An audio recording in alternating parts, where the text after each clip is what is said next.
सीतापुर विधायक रामपुर टोप्पो जो हुए हैं मुख्य अतिथि के तौर पर सम्मिलित विधानसभा क्षेत्र के सर्व आदिवासी समाज के सदस्य हजारों की संख्या में शामिल हुए। इस अवसर पर सीतापुर विधायक रामकुमार टोप्पो और समाज के पदाधिकारियों ने आदिवासी भवन निर्माण कार्य का भूमि पूजन किया। सीतापुर विधायक रामकुमार टोप्पो जी ने शिक्षा के महत्व के विषय में जानकारी देते हुए निःशुल्क एमएलए एजुकेशन कॉल सेंटर के विषय में जानकारी दी।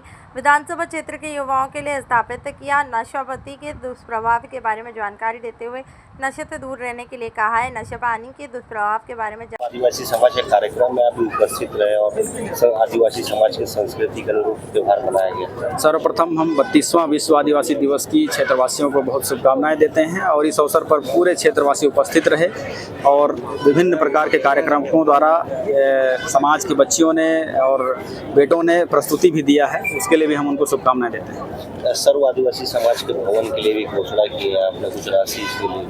ये घोषणा हमने पिछले विश्व आदिवासी दिवस के अवसर पर हमने किया था कि अगले आने वाला जो कि इस साल है उसमें हम लोग भूमि पूजन करेंगे और हम इसके लिए हमारे सरकार को भी हम धन्यवाद करते हैं कि उन्होंने इस प्राथमिकता को दिया है और करेक्ट इसी समय पर हम आज सूर में बनने वाला जो भवन है उसके लिए भूमि पूजन किया है, जिसके लिए विधायक मद से 10 लाख की राशि भी जारी की गई है। जब प्रत्येक ओर देखा जाता है कि लाल बहादुर शास्त्री स्टेडियम ग्राउंड में ही विश्व आदिवासी दिवस का इकलौता कार्यक्रम होता है, विभिन्न टुकड़ियों में बढ़ करके भी कार्यक्रम क्षेत्र में हो रहे हैं और आपने खुली चेतावनी भी दी है जो लोग आदिवासियों को तोड़ने का काम कर रहे हैं। बिल्कुल, ये सख्त चेतावनी है कि जो समाज को तोड़ने की कोशिश करेगा समाज उसको तोड़ेगा और ये ऐसा दौर पहले कभी नहीं हुआ है।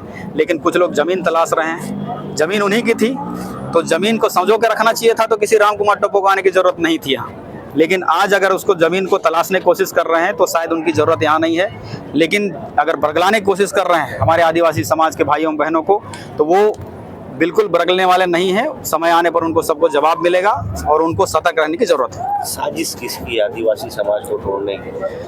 ये देखिए, इसको राजनीतिक रूप दिया जा रहा है, कांग्रेस और भाजपा का रूप दिया जा रहा है, लेकिन ऐसा नहीं है। समाज कभी भी राजनीतिक नहीं होती, समाज समाज होता है और समाज से हम लोग किसी न किसी राजनीतिक दलों में जाते हैं। अगर कोई ऐसे करने की कोशिश कर रहा है तो वो सब जानते हैं, उनको सतर्क रहने की ज़रूरत है। ठीक है।